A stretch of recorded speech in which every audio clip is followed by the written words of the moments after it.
ఒక్క వీరుడి మరణం ఎన్ని ప్రాంతాలకు సువార్తను తీసుకుని వెళ్ళిందో చూడండి. స్టెఫెను గారి మరణం, ఒక్కడి మరణం ఇన్ని ప్రాంతాలకు సువార్తను తీసుకొని వెళ్ళిందంటే ఎంత ఘనమైన చావది. ఒక వీరుడి వీరమరణం అది. మనం కూడా కోరుకుందాం దేవుణ్ణి. ఏమని? ప్రభువా, నాకు కూడా అలాంటి చావునిస్తావా?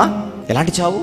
నేను చచ్చిపోవడం అన్నది ఎంతో మందికి ప్రయోజనకరంగా, నేను మరణించిన తర్వాత నా మరణ సందర్భము కూడా అనేక మందికి ప్రయోజనకరంగా ఉండేలా నాకు ఒక మంచి చావు ప్రభువా. అడుగుదామా దేవుణ్ణి?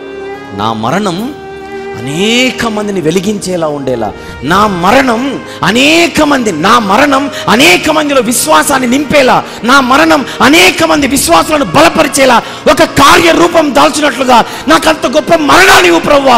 అడిగే వాళ్ళు ఎవరున్నారు చెప్పండి? ఇంకొక గంటలో నేను చచ్చిపోతానని తెలిసినా రొమ్ము విరుచుకొని నిలబడ్డాడు మరణం ముందు.